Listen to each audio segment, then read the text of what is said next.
ije na aka na-arịta na-emere mewe ihe na-egbu dike na eberebe anaghị egbu dike kama ọ na-eme adụgbuo dike n'ogu eje were mgburuma dike n'iche mana ọ na dike emeghe na mmiri ọ na-agba nkume nwa ahụ ka a na-asa ya.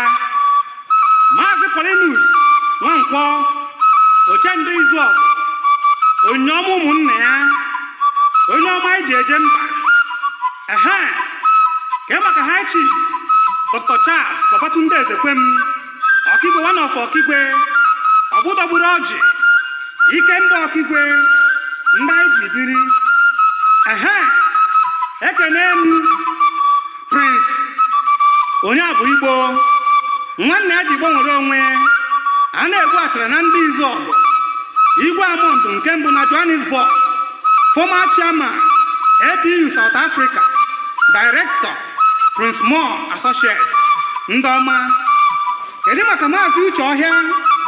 ambassador extraordinary ọchị na nwata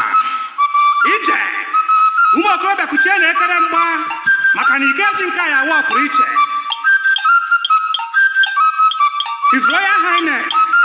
Eze Oliver Dike III Eze Ozuomba nke ndị Izuọgụ Eze and Crown Head of Izuọgụ Ancient Kingdom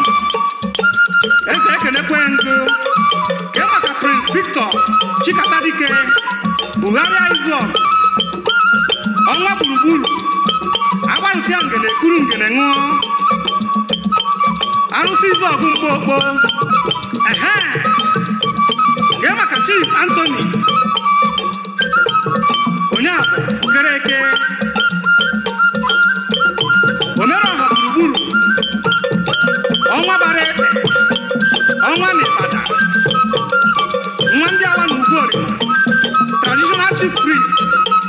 arụsị ogbugbu Achịka Ojinwa eme ọzọ ekele ndụ Traditional Doctor Maazị Okeke Anụ HOK ikuku bugharịta ọdụ iku osimiri tọọ n'azụ ụlọ papa isi nwa Izuọgụ onye ọma ije nakwa na-arịta na ọzambara jakọ akụkọsị akpata ọhịa kwuru ka a na-eme nwa Maazị Obidike Ugochukwu Prince Ejima the Asian Prince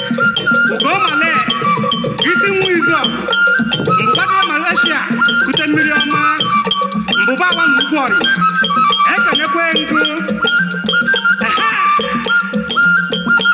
Maazị Okoro Musa Ogbuehi Nnanelugo nwa ka emu Ugo ọcha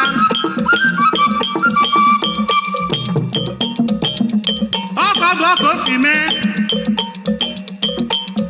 mmiri dụrụ azụ duruo mmiri atakwa na mazụ anwụchana asị m ndị okenye anwụchana ka enwe ndị ga n'aka ọkụ ụwa si bido ihe abụkwa n'ihe m gụrụ n'akwụkwọ nsọ mgbe ndị na ụmụntakịrị ụmụ Chukwu nọ na mkpagbu ekekere ụwa kpọrọ perikom ọzọ ọsịa jee kpọpụta ndị nke m jee zọpụta ndị nke m jee kpọnata ndị nke m ka ịkpọna ha n'obodo nke nkwado ebe ahụ ọnwụ ike adịghị na ya ebe ahụ iri uju adịghị na ya ebe ahụ ihe ike adịghị na ihe niile achọghị adị n'obe aka ha na ihe niile nwere oge ya ugbu bụkwa n'oge nke m enu m wee bụbu Izuọgụ na ihe eme na-enyego okwe m mgbe ka mmerewe okorobịa Chief Dixon Okereke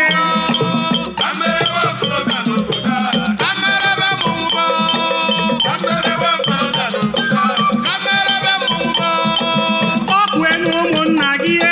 kpọkuenu ụmụnne gị kpọkuo ndị ọla obodo gị gwa ha na-enyego okwe gị mgbe nke gị onye nyere mgbe ya ga olire na mgbe a nakwa ha abịa n'ụkpada ụmụnna solo n'oge ịṅụli ya ụmụnne solo n'oge ịka olire ọla obodo solo gị nwere aṅụli maka na enyego okwe gị mgbe nke gị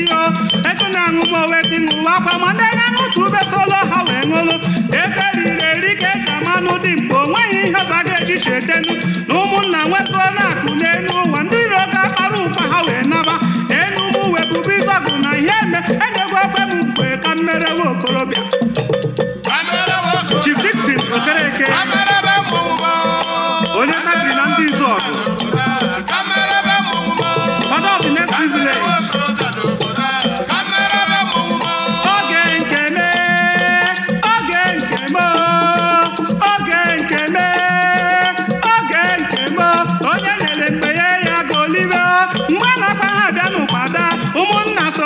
gị ṅụlie ụmụnne sololu gị koliwe ọlaobodo solo gị nwela ṅụli maka na enyego okwe gị mgbe gị merewe okorobịa Chief Innocent ụka anụ ọbata obie nke bụ na ndị nzọ Chairman Chief Executive Officer Abuja Land Matters kee maka Chief okwu dịrị wee lebe omere ọha ibuliri mba na ụmụ awụ Igbo agbara ndenwu nke egbe ide ọhịa kwuru ka a na-eme Ogbuefi Chinazọ Ezeụṅara eke Japan ojere mkpakute mmiri na Osina CEO Guinness Hotel Limited ndị ọma kee maka Chief Polycarp Dibia Deputy Commissioner of Police State CID Lokoja o metere ya bụrụ nke mbụ na ụmụnne atọ ngwuru Mbaise ekene ndụ Maazị Onyekwere Bright Abụobi Eze Chinemere Ife nke mbụ na Casablanca CEO Brightway Hotels and Suites Casablanca Morocco odogwu na-emesi ife ike oji nkata ụda agụ na Casablanca nwa ndị awa na Ugwuori ya maka Uju Ogbueri Chairman Aki Ododo Kenchis Integrated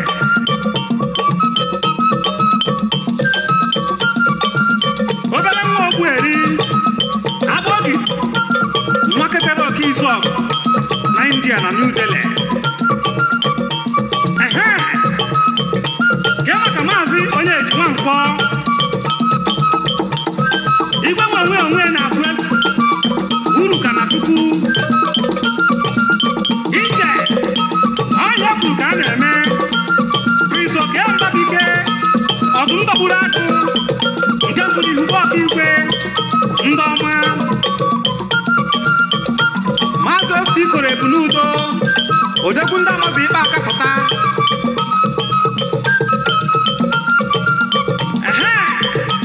kee maka Injinia Chinedu Ọkpareke nwa Maazị Alexander Ọkpareke nwa ka Enugu Ọcha Chief Sir Clement Ọnwasanya Ugogbuzuo na ndị Izọgụ ọkụ na-enye ihe na ide atọ Grand Patron Aro Friends Club Madam Mendalin Ọnwasanya Agenda ụmụ agbara Metron Aro Friends Club of Nigeria ije n'ọkụ ọkụ ọkụ o si mee kee maka Maazị Chizoba hazuru mee abụghị ụdọ na Vietnam Kohada Pharmaceutical Limited ndị na-arụ ọgwụ Clindamycin Clinicide ọgwụ jezuru Igbo niile kee maka Reverend Father Professor Felix Ogbonna Igbo State University Owerri Fada ekene m kee maka nwa Maazị Elochukwu Okoli Elogome aka na-emewe tais n'ụdị n'ụdị ije ọkọ siri mee ajụjụ eji omeze Chinwe bụ Ebube Dike Ọkpara Ngụba Agụmụ Ije eje nkọnkọ na ụmụ duru ihe akụ duru ọdụ okwebe kee maka Maazị Onyekachi ihe ọnụ ogbu onye isi ọgụ n'ihu ọgụ nwa chi na-agbara ọgụ na ihe ọnụ izu ọgụ Akụbụike nke mbụ na London isi nkelere gị ezi ọyị gị Chikopla Eze Mba Eze nwa nọ n'Obi n'Ole Eze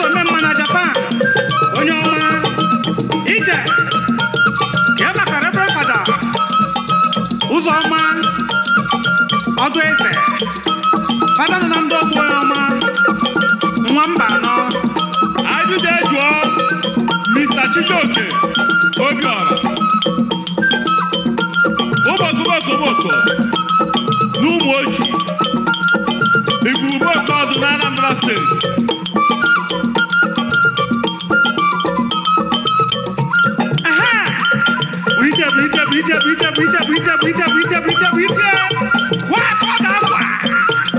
ọgụdọ ya na-efe na-ego onye gbahụ n'ọkpọ okwe n'isi onye kpakpanugbo maka ike dị nke 2019 n'ego onye mọchị onye kuru nwa akpụrapụ nke m nke ebe onido anụ nke o si aha nwa maazị Chike osie ike dị ọnwụ rita m ikoro ahụ ka m ka o si aha egbe ndị urukuru n'obodobodo gbagharị mmadụ ọnọzikwe ya ndị keketara n'ụjọ na-ere na ntụmaka nwụchana onye obodo achịgha Lazarus Nwankwọ ogbuehi tụrụ akwa agwa ogbuehi mkpamkpanwụ nwa onye isi na awa aja tigbatigbuo zọgbuo onye na-ahịa ọnụ n'obodo a ejedo na-ego oke ya eri ejedo na ana nkụta na ihe nkụta tara ọkpụkpa nyere ya n'onu n'ụwa mmadụ ọnọzikwe ya ha Ifeanyi Nwankwọ uke ji gbacha okike arụsị Briten nke mbụ na ndị Izọgụ ejedo na-ego oke ya eri ejedo na ana nkụta na rie nkụta tara ọkpụkpa nyere ya n'onu n'ụwa mmadụ ọnọzikwe ya ogbonna ya Okoye Junior nke a bụkwa na egwu ọdụm egwu na ndị Izọgụ gịnị mere nwanne digbo nwanne ya n'ụwa ọkwa maka ihi ego gịnị bụ nsogbu ha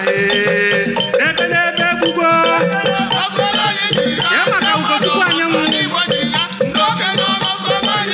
ezi nwanne na ndị Izọgụ mgbe gboo na ojike ha nọ ya ọkụma n'obodo a dụnụ mma ndị keketara n'ụjọ na-ere na ntụmaka na-acha agwọ onye obodo ajịgha